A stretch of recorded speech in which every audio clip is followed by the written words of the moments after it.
여호수아서 13장입니다. 여호수아서 13장입니다.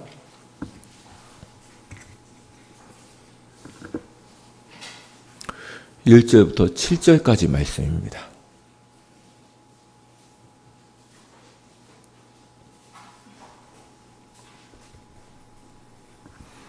일 절부터 7절을 한 절씩 교독하도록 하겠습니다. 제가 먼저 1절을 읽겠습니다. 여호수아가 나이가 많아 늙음에 여호와께서 그에게 이르시되 너는 나이가 많아 늙었고 얻을 땅이 매우 많이 남아 있도다.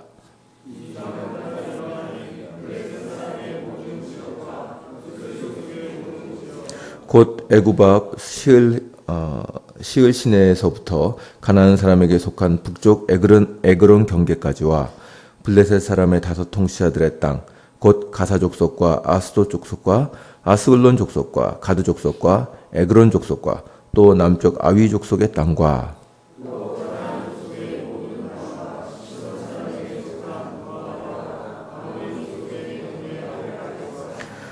또 그발 족속의 땅과 해 뜨는 곳에 온 레바논 곧 헤르몬산 아래 바알갓에서부터 하맛에 들어가는 곳까지와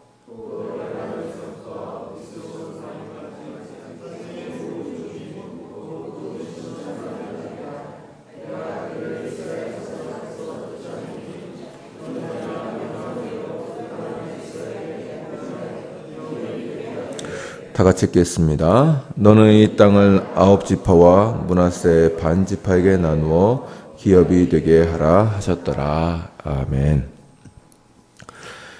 여호수아서 12장까지는 이스라엘이 가나안에 들어와서 가나안 족속들을 제압한 것과 그들이 정복한 왕들이 누구였는지가 기록되어 있습니다. 이제 1차적으로 가나안 정벌이 끝난 상태에서 중요한 문제는 가나안 땅을 분배하는 것이었습니다.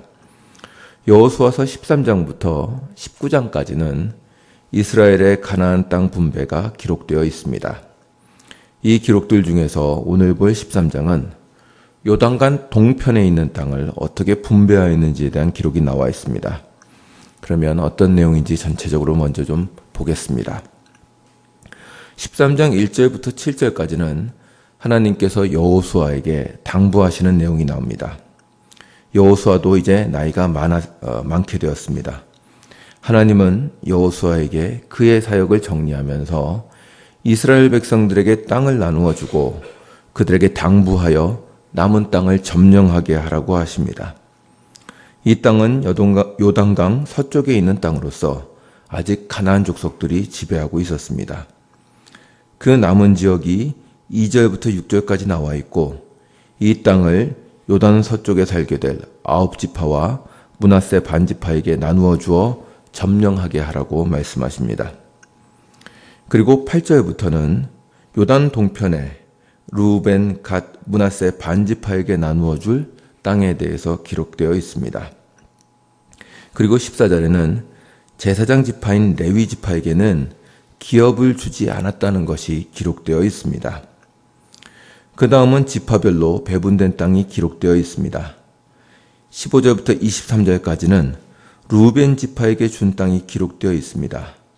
그런데 이 기록을 잘 보시면 땅 지명 위에 다른 낯익은 명칭이 하나 나오는데 22절에 보면 루벤 지파가 그 땅을 점령하면서 거짓 선지자 발람을 죽였다고 하는 기록이 나와 있습니다. 한번 22절을 한번 보시죠. 13장 22절을 다 같이 읽겠습니다. 시작. 이스라엘 자손이 그들을 살육하는 중에 부올의 아들 점순과 발람도 칼날로 죽였더라. 아멘. 이 거짓 선지자 발람은 민수기서 22장 이하와 31장에서 나오는 자입니다. 이 사람에 대해서는 조금 더 뒤에서 살펴보도록 하겠습니다. 그리고 24절부터 28절까지는 갓지파의 기업이 기록되어 있습니다. 그리고 29절부터 33절까지는 므낫세 반지파의 기업에 대해서 기록해 놓고 있습니다. 그리고 다시 한번 33절에서는 레위 자손들에게는 기업이 주어지지 않았다는 사실을 기록하고 있습니다. 레위 자손들에게는 하나님께서 기업이 되시기 때문이었습니다. 오늘 보실 이 13장은 요단강 동쪽 땅이 어떻게 두 지파와 반지파에게 잘 분배되었는지를 기록하고 있습니다. 이 지명들을 하나하나 지도를 살펴가면서 볼 필요까지는 없을 것 같습니다. 여하간 요단강 동쪽 땅의 분배한 기록을 볼 때 한 가지 기억할 만한 것이 있는데 아까 잠깐 언급드린 거짓 선지자 발람에 대한 것입니다. 이 발람에 대한 것은 루벤 지파가 정복 중에서 있었던 사건으로 언급되어 있습니다. 그러니까 아직 모세가 죽지 않았을 때 이미 그 땅을 점령한 것인데 그때 사건을 여기서 다시 한번 기록해 놓은 것입니다. 땅 이름만 나와 있고 사람 이름이 거의 기록되지 않고 있는데 성경이 탁 찍어서 기록해 놓았을 때는 성경 기자가 발람이 죽은 것을 아주 중요한 사건으로 이해하고 있는 것이고 여호수아서를 읽는 우리에게 무엇인가를 생각하게 하기 위한 것으로 보입니다. 그러니까 성경은 이렇게 보시면 성경의 특징은 사실체입니다. 그러니까 매우 저자의 감정을 배제하고 있는 사실만 탁탁 적어 내려가고 있습니다. 근데 이제 그 중에서 어떤 이름이라던가 크지 않은 사건인 것 같은데 기록해 놓을 때는 저자가 매우 중요하게 생각하고 적어 놓은 것입니다. 이런 것들을 유념하시면서 성경을 보시면 많은 도움이 될 것입니다.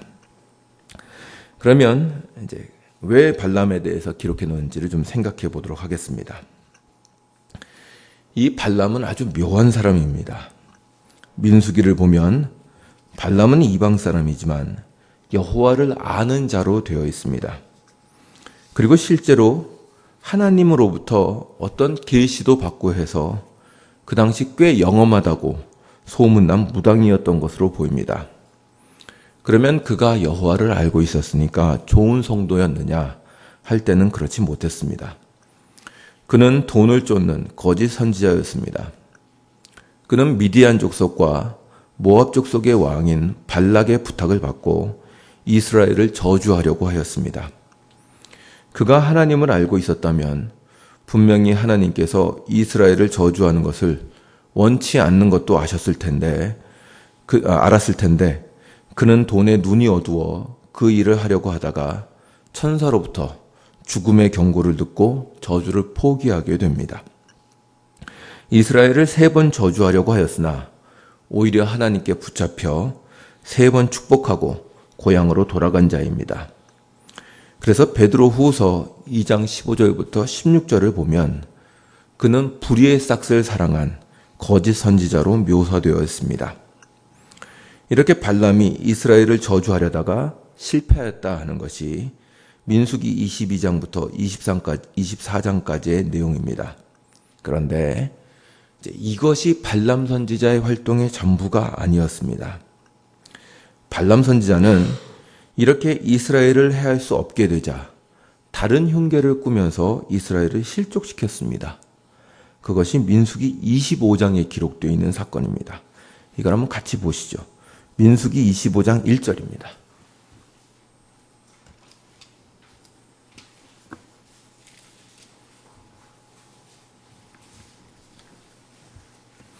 민수기 25장 1절부터 5절입니다.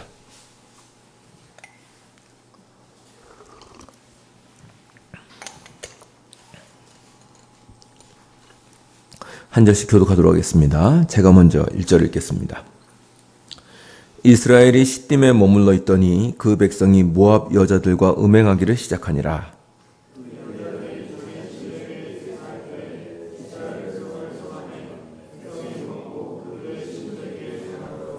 이스라엘이 바알보올에게 가담한지라 여호와께서 이스라엘에게 진노하시니라.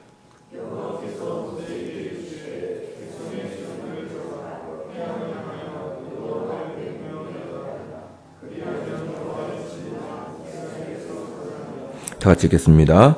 모세가 이스라엘 재판관들에게 이르되 너희는 각각 바알볼에게 가담한 사람들을 죽이라 하니라. 아멘. 이 사건을 보시면 아시겠지만 모압 여자들이 이스라엘 남자들을 유혹하여 함께 우상 숭배에 참여하게 하는 일이 벌어졌습니다. 아마 이 모압 여인들은 이방 신전을 섬기는 여사제들이었을 것으로 생각됩니다. 이스라엘이 그들의 유혹에 빠져 우상 숭배에 함께한 것입니다. 그리고 이 일로 인하여 이스라엘은 어려움에 빠지게 됩니다. 그런데 민수기 31장 16절에 의하면 바로 이 일을 꾸민 사람이 발람 선지자입니다. 아마도 발람은 이스라엘을 저주할 수 없다는 것을 알고 다른 방법으로 이스라엘을 어려움에 빠뜨리고자 그 계략을 세운 것으로 보입니다. 그리고 그 계략을 미디안과 모압 족속에 가르쳐 준 것으로 보입니다. 그 계략이라는 것은 하나님의 보호를 받는 이스라엘을 힘으로는 물리칠 수 없으니 하나님과 이스라엘 사이를 이간질시키는 것이었습니다. 이스라엘에게 우상 숭배를 하게 해서 하나님과의 관계를 망가뜨리는 방법을 낸 것입니다. 이 관계는 어느 정도 성공했습니다. 이스라엘은 하나님 앞에서 무서운 징계를 받았습니다. 물론 모압이 기대한 것만큼 이스라엘이 몰락을 하거나 약해진 것은 아니지만 이스라엘은 크게 어려움을 당했습니다. 여간 이 일이 있은 후 미디안과 모압은 하나님으로부터 큰 미움과 징벌을 받게 됩니다. 감히 우상 숭배를 끌어들여 하나님과 그분의 백성들 사이를 이간질시켰으니 하나님께서 가만히 계실 리가 없습니다. 미디안 족속은 진멸하게 하셨고 모압 족속은 여호와의 총회에 영원히 들어올 수 없도록 하셨습니다.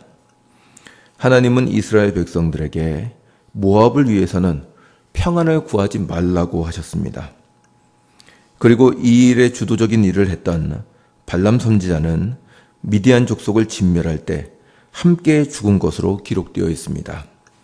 그의 죽음이 민수기서 31장 8절에 기록되어 있습니다.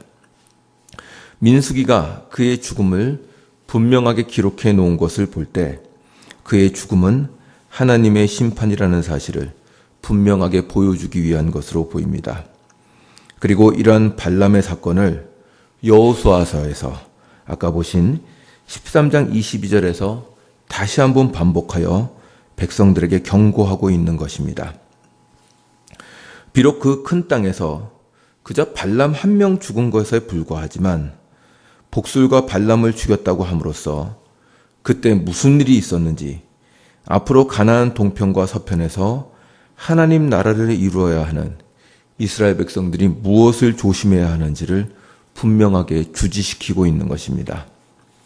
그건 여러분도 이미 눈치채셨겠지만 하나님의 백성이라고 할지라도 그 땅의 우상 숭배에 참여하였을 때 어떤 일이 벌어지는지를 이 사건을 통하여 경고하고 계시는 것입니다.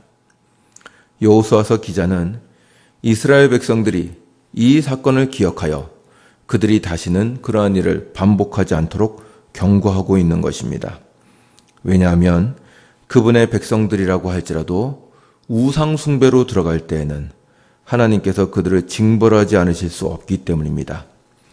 그들이 가나안에 들어가서 가장 조심해야 할 것은 우상 숭배에 참여하는 것입니다. 성경이 우상 숭배를 가장 큰 죄로 보는 이유는 피조물이 하나님을 떠나 멸망으로 들어가는 것이기 때문입니다.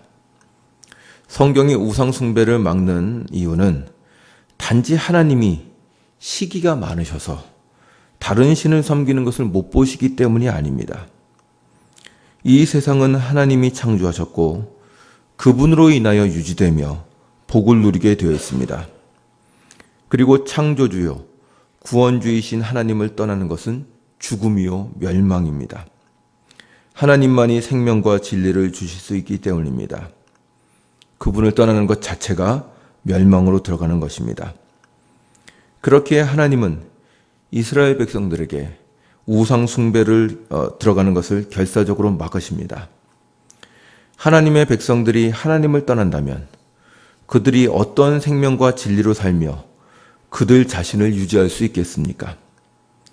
마치 젖먹이 어린아이가 그 어머니의 품을 떠나 정글로 들어가서는 살아남을 방법이 없는 것과 같습니다. 그는 맹수의 먹이가 될 것입니다.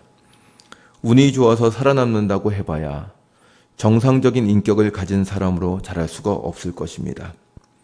이렇기에 주님께서 미디안 족속과 모압 족속 그리고 거짓 선지자 발람에게 그토록 진노하시는 것입니다.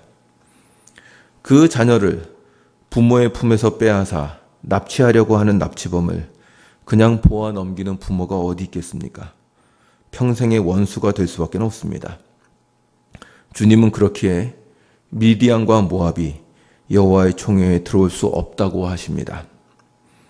여기서 우리는 왜 하나님께서 그토록 우상 숭배에 대해서 분노하시는지 알 수 있습니다. 하나님은 그들을 자녀로서 사랑하시기에 분노하십니다. 이것은 지금을 살아가는 성도들에게도 동일한 권면이 될 수 있을 것입니다. 성도가 범할 수 있는 죄 중에 가장 큰 죄는 우상을 섬기는 것이며 하나님을 떠나는 것입니다. 하나님을 떠나 다른 것에서 구원을 찾으며 생명과 진리를 주지 못하는 것을 의지하여 그 인생을 허비하는 것입니다. 하나님은 그 아들을 우리에게 주어 바꾼 죄인들을 가장 거룩하고 아름다운 그분의 백성으로 만들려고 하십니다. 무엇으로 독생자를 주셨다는 그 사랑을 대체할 수 있겠습니까? 우리가 세상 무엇으로 그 아들을 통하여 이루시려는 구원을 대체할 수 있겠습니까? 그러므로 하나님은 우상을 허락하지 않으십니다. 오직 그분의 백성은 그분 안에 거하며 그분의 은혜를 받을 때까지는 아무것도 만족할 수 없기 때문입니다. 그러므로 주님은 산상수훈에서 이 말씀을 먼저 하셨습니다. 심령이 가난한 자는 복이 있나니 천국이 저희 것임이라. 맞습니다. 이것이 성도의 첫째 되는 복입니다. 심령이 가난하여 오직 하나님 외에는 만족할 수 없는 사람이야말로 복받은 자입니다. 하나님을 찾는 자에게 그분이 충만한 은혜와 사랑을 내려주실 것이기 때문입니다. 세상은 우리에게 쉴 새 없이 그 하나님의 자리를 다른 것으로 채워보라고 유혹을 합니다. 세상이 줄 수 있는 것들로도 영혼의 만족을 얻을 수 있다고 거짓말합니다. 그것이 바로 우상입니다. 아닙니다. 성도는 세상 어떤 것으로도 만족할 수 없습니다. 어린아기를 다 키워보셨을 것입니다. 비싼 장난감, 침대, 맛있는 음식을 주어 보십시오. 그들이 만족하는가? 아닙니다. 세상 멸망할 것처럼 울 것입니다. 어린아이를 만족시킬 수 있는 것은 오직 그의 어머니밖에 없습니다. 그는 오직 어머니의 품 안에서만이 안식할 수 있습니다. 하나님은 피조물인 우리에게 자신을 내어주십니다. 그리고 그분의 복됨으로 우리를 복되게 하려 하십니다. 우리가 어떻게 이 하나님을 멀리하고 다른 것으로 우리를 채워나가겠습니까? 하나님을 섬기며 사는 우리는 복됩니다. 오늘 하루도 세상 속에서 살지만 세상 것에 마음을 빼앗기지 않으셨으면 좋겠습니다. 세상은 쉴 새 없이 우리의 마음을 나누어 하나님 외의 것에게 우리의 마음을 주라고 부추길 것입니다. 그러나 주님과 그분의 은혜를 구하며 사는 백성으로 우리가 살 때 가장 우리는 복됩니다. 이러한 백성으로 사시는 여러분이 되시기를 주님의 이름으로 축원합니다. 기도하겠습니다.